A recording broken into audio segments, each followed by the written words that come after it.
What's up guys, Houndish here, and today we're jumping in to talk about Marathon, which of course is Bungie's next big game, launching on the 5th of March 2026. The studio is now in full marketing mode for this game, which has had a rocket reception over the months leading up to this announcement. Of course, it's Bungie's first big jump into the kind of extraction shooter space, and they're hoping to do a bunch of things differently. And that's why I wanted to make this video. For many of you guys who play Destiny, of course, there are pretty mixed feelings about Marathon, so we're intentionally trying to look and see what are the things that are going to actually make us want to invest our time into Marathon. So in this video, we're going to speak about the open beta for Marathon. Everybody's going to get hands-on time with the game before it actually ships, but we're also going to outline the end game for Marathon. What is the actual goal? We'll cover runner upgrades and end game content, which Bungie promise will have raid-like mechanics. Now, if you've played Destiny, you'll be pretty familiar with Bungie raids. They're hoping to infuse a bit of that into Marathon. Plus, there will be a kind of solo mode as essentially a more casual way to play the game with limited risk, but still the potential of lots of reward. So we're going to round up what Marathon is actually about. If you enjoyed the video, hit subscribe for more news and updates, but now let's get into it.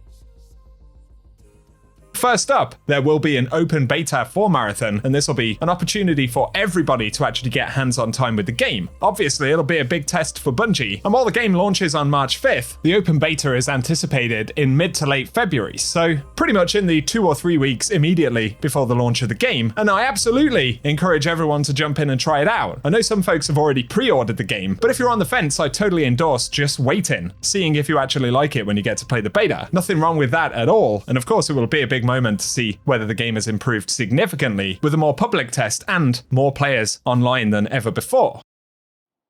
In a moment, we'll talk about the endgame and what progression will actually look like, but of course Marathon has a bunch of runner shells, each with different playstyles and abilities, as Bungie recently shared in their Vidoc. I'll link that below. One shell that may interest solo players though is Rook. Rook is a solo mode shell, and when selected it basically matchmakes players into a solo only playlist. That's also a generic option for players using any shell, so you can either match full teams or go into the solo only lobbies. But with Rook specifically, you're given a sponsored loadout, and that means you don't take any of your actual loot into the match. Instead, you're given a basic setup, and there's an opportunity to jump in and extract loot that you get to keep, but with no risk to the rest of the items in your vault. Additionally, Rook has a tactical ability that kind of blends the runner with UESC forces, and in that mode, PvE enemies will treat you as friendly, so you could potentially play around with this and maybe play a game of pretend to be bot versus other players while you hunt down gear, fight players, and attempt to extract. Plus, Bungie speak about local chat and the possibility of even trying to befriend other players. It's a neat idea. Whether it will really work like that, I guess will depend on who you encounter, but importantly, if you plan to play solo, or in moments where your crew aren't online, solo playlist as well as the low-risk Rook runner are options depending on your mood. Let me know if that makes the game any more interesting to you guys in the comment section.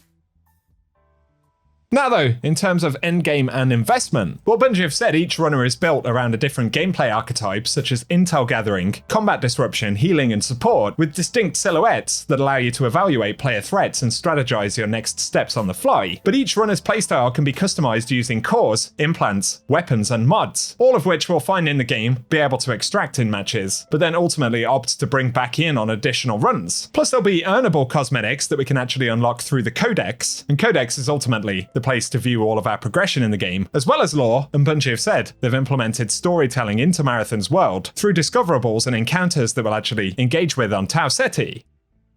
On top of that, Marathon will have a different component to most extraction shooters, which comes in the form of the Marathon ship. So this is the UESC Marathon, a mysterious map that kind of combines raid-style mechanics with PvE and PvP threat. There'll be numerous flaws to this ship as well, so the first one is Cryo Archive. Bungie say it's locked at launch, but once the way opens, we'll be able to take in endgame builds and solve raid-like security measures to pillage frozen vaults. And in the final vault, we'll challenge an entity that even the UESC fears, which I believe is going to be one of these compiler enemies. So this will be a first for this genre really, at least in the way that Bungie typically implements these kind of PvE meets heavy cooperative mechanics, I guess. The difference in Marathon versus Destiny, of course, is that in Marathon we have the threat of encountering and being third-partied by other players. But at the core of the game, factions, contracts, and the Codex will be really big components of how we actually progress and the kind of chase that we have alongside gameplay. Here we're going to check out a clip from Bungie that rounds up pretty much everything to do with factions, cores, upgrades, the Codex, and what the endgame for Marathon actually is. Each of our factions has an upgrade tree that you unlock progressively as you gain reputation with them. And along the way, you're going to unlock these capstones that are these special upgrades. When you unlock that final capstone, you're gaining access to the best stuff in the market. You're getting gold items. In addition, these faction upgrades can increase your runner's base stats, and those base stat upgrades are permanent for the rest of the season. The Codex is a suite of achievements, collectibles, audio logs, things that you're finding in Run that we're going to track for you over time.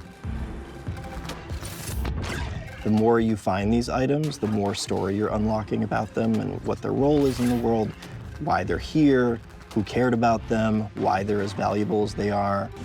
I'm repeating myself with these entries, but any fears inherent in the scope of this endeavor seem unfounded. Within the Codex, there's a whole bunch of stuff that you can unlock.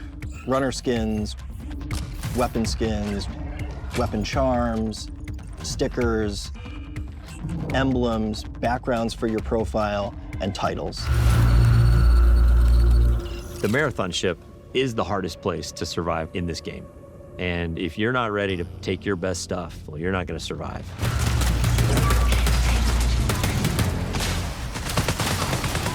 It's like a heist for a runner.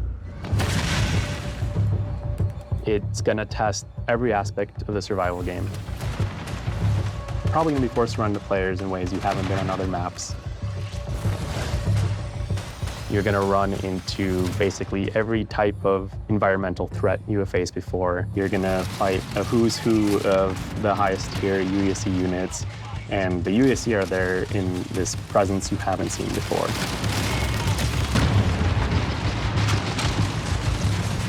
It's really cool because each of the vaults is more successively challenging than the next.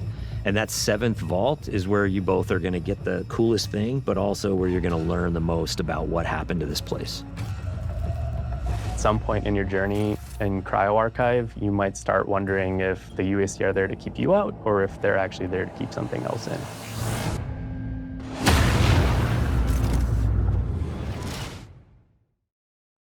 And further on the subject of cores, upgrades, and sort of basic build crafting, Bungie have said there are multiple ways to play each runner. The gear you equip allows you to push each archetype to different directions. For example, the Vandal can lean into a mobility build with a powerful map traversal and repositioning aid, and there'll be cores available that turn your double jump into a triple jump, and implants that increase your base movement speed, jump height, and improve heat capacity. Alternatively, there'd be a more kind of chaotic, disruptive playstyle with a combination that lets you turn your arm cannon into a self-propel, which you can then fire downwards to propel yourself into the air, use your airtime to position where to land, then deal AoE damage wherever you fall. There'll be two key differentiations between cores and implants. So cores are generally designed for one specific runner shell, and they tend to buff or modify the way that abilities work. For example, one of Thief's cores allows you a second charge for your grapple device, and another allows your pickpocket drone to periodically ping nearby enemies when it's not being piloted.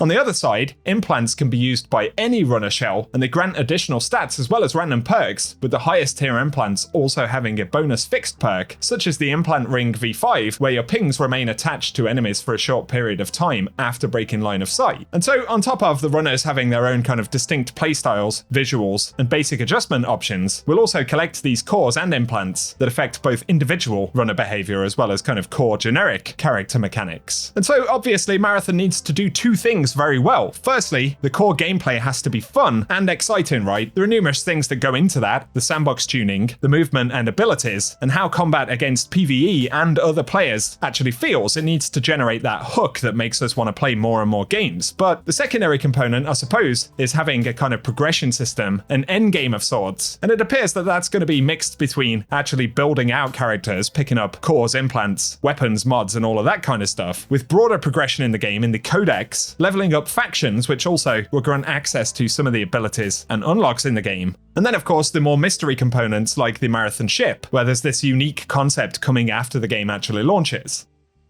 And that's why the beta is going to be a very good kind of yardstick for how good Marathon actually is and how fun it is, right? The core gameplay is going to be blown wide open in that beta, but I think we'll also get a very good look at the bulk of what we'll actually be doing when we play Marathon. And because I haven't played Marathon for, 10 months at this point, my personal experiences are only built on what I got to play back then, which was very limited, and what Bungie are showing to us now, so ultimately, only time will tell. But share your thoughts in the comment section. I'll keep you posted on when that beta is going to become available. And if you've enjoyed the recap, a bit of a better look at Marathon, the core game, and what sets it aside from other similar games, then a rating would really help us out. Plus, hit subscribe and I can keep you up to date with all of the news as we get it. Otherwise though, cheers for watching, and I hope you guys have an awesome day.